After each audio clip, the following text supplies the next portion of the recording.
We have microphones there. No, it's Henry. I don't have a question. Oh, you're going to make an editorial comment, okay? Yeah.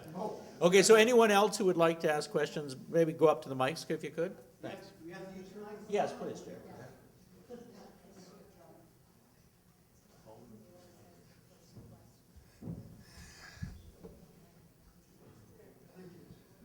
Actually, I don't have a question. I have a statement and an observation, just a statement of fact. Terrific. Kant was not a nativist.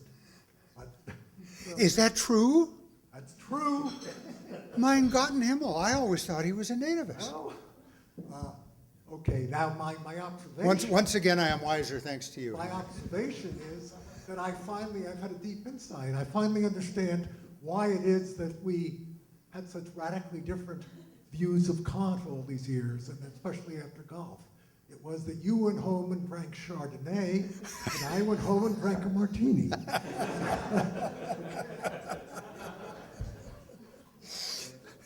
Those were deep differences, yes. Thank you, Henry. And I got to get more from you on this nativism business, because I've been wrong for a long time on that. Try martini.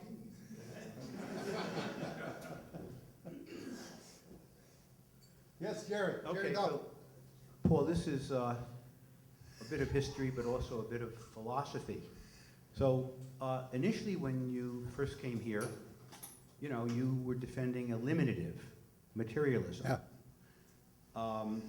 Basically arguing that ordinary concepts, judgments, thoughts, propositions were not really part of the furniture of the world, but rather parts of what you called folk psychology, which ultimately would be eliminated. Yes, sir. Within neuroscience. Okay. And that's where the sting was for many of us. So at the beginning of your talk, you said, look, neurophilosophy, neuroscience is not really going to replace moral argument, what moral philosophers do.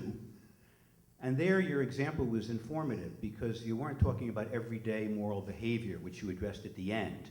Garden variety behavior, ordinary conduct, like finding your key and turning on the ignition or not bumping into a person, Yeah. or things like that. But what you talked about was, what your example was, arguments, for example, about public policy. Yes, that's right. Like, what's just, what's unjust, what's fair, when is a government legitimate? Areas in which there are powerful public controversies, which are reflected in debates and arguments among moral philosophers, moral theorists, and political theorists.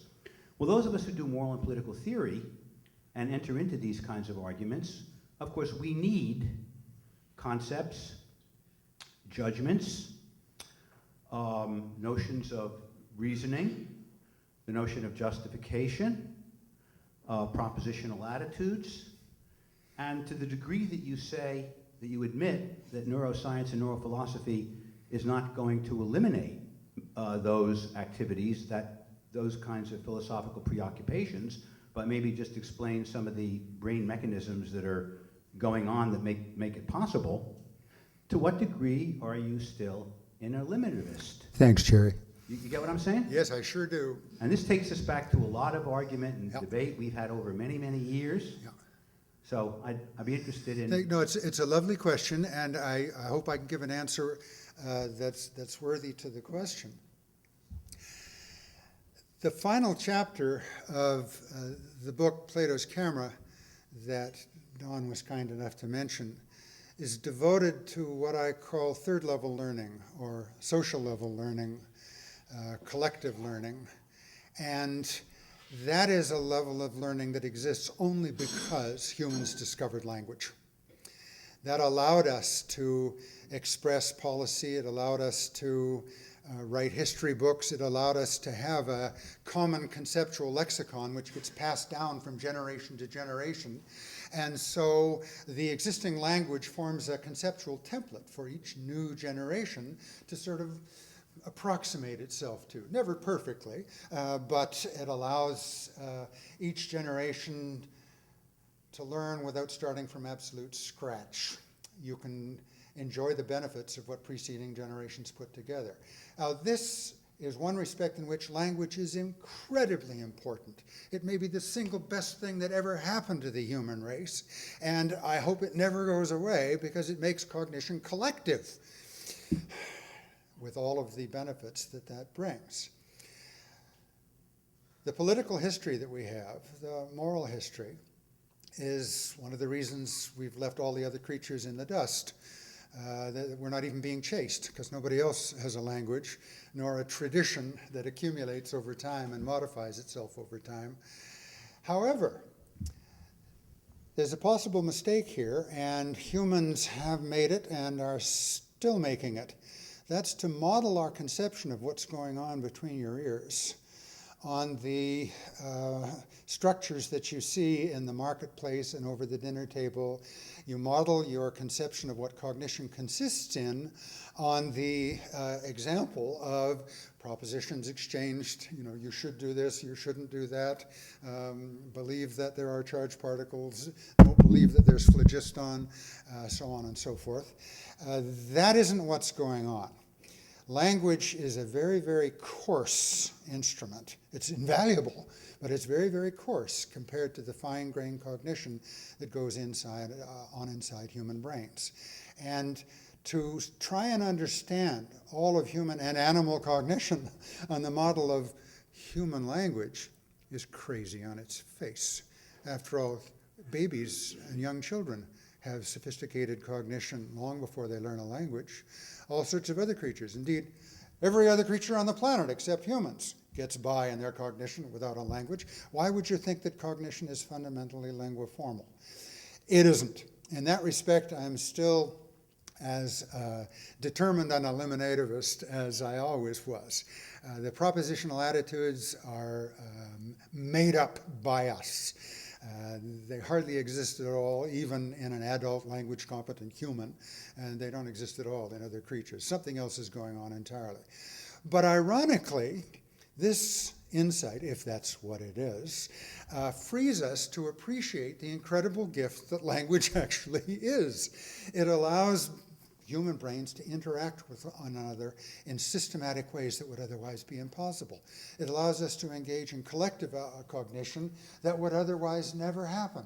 It allows us to make intellectual progress as the centuries roll by, precisely through the activities of legislatures and universities and all of these social institutions, which are based utterly upon the existence of language. Of course, they modify language as the millennia roll by.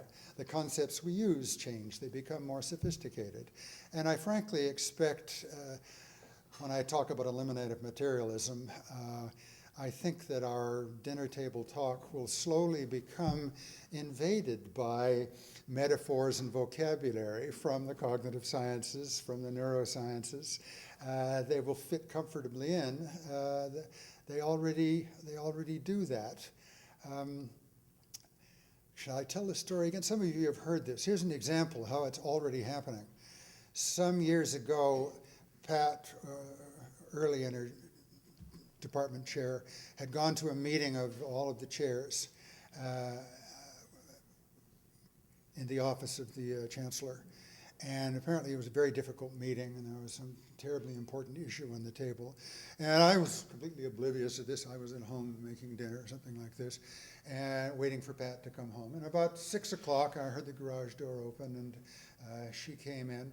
And I'm stirring some pot. And I said, "Hi, sweet, how are you doing? How did it go?" She said, "Oh, Paul, don't speak to me. My dopamine levels have hit rock bottom. My oxytocin is absolutely dried up. My endogenous opiates aren't flowing yet. And my glucocorticoids are flowing through my veins. And my amygdala is on fire." I understood her perfectly. She just run through the list of chemical and anatomical conditions that describe somebody who is ready to rip your throat off. Then she said, "I'm badly in need of dopamine surge. I'll go upstairs and change. Pour me a Chardonnay. I'll be down in a minute." It was Chardonnay again, Henry. That's right. After that, now there's an example of how that vocabulary can creep into, shall we say, domestic use. That had to do with an emotional circumstance rather than with a cognitive circumstance. But I expect that will start happening to all of us. I still think language is incredibly important, but it isn't a model of the fundamental form of cognition in biological brains.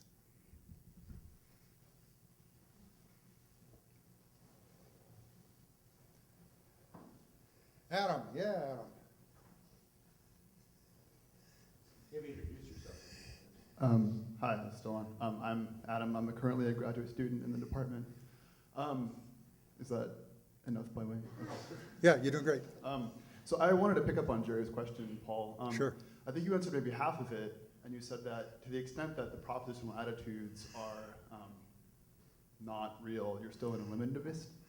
Yeah. But part of what he asked was about justification and judgment, right? So I guess maybe what I want to ask is, do the content-bearing cognitive states that you want to conceive of, do those stand in justification relations? Thank you. That is also a beautiful question, one that I have agonized over about as much as you'd think I would. The fact is that our social practices about why do you believe that this theory is true? Or why do you accept that this is good social policy? Or why do you think that that rule is a valid moral rule? That kind of conversation is critical. We have to be able to evaluate our collective commitments, both intellectual, political, and moral. And we do. And our behavior in all three domains is much the healthier because of it. And we talk about justification. But justification is the justification game is a game we typically play, over the dinner table if you're discussing, belief in God, or justification game if you're on jury duty and you're trying to find agreement on whether or not this guy's guilty, or pick your social circumstance. That is a very important game in the Wittgenstein sense of game. I don't mean to belittle it. And we do as well as we can. But activation vectors across a population of 800,000 neurons isn't on the face of it the kind of thing that admits of justification. We give causal explanations of why it was produced, because you got this matrix of synapses trained by Hebbian learning, and this was the sensory input, and that's the pattern that emerges. Justify that. You might say, I don't know how to justify that. That's just how I saw it. We are going to have to learn the ways in which the cognitive economy of brains can be virtuous and fail of being virtuous. And we won't know what cognizing best amounts to until we can first figure out what cognizing really is. I don't want to give up the normative aim, and I completely agree with you that the normative dimension is essentially owned entirely by propositional attitude language talk. Yes, it is indeed, and a good thing too. But we're going to have to grow up. We used to try and justify medical treatments back in the medieval period. We did some of the stupidest things you can imagine with some of the stupidest rationales, all of it taken perfectly seriously by the medieval doctors involved. We've got to drive out the evil spirits. We've got to get rid of the black bile or whatever the hell. Complex practices, at least some of which helped at least some people. But we don't talk that way anymore. We talk about viruses and bacteria and degeneration of tissue and on and on and on. And we can now take much better care of people who are ill in some way or other than we could before. We can ameliorate suffering. We can introduce policies to keep people from getting sick in the first place because we understand what's going on at that level. I think the same thing is going to happen in the case of evaluating our conceptual frameworks, our belief systems, our value systems. What will it look like?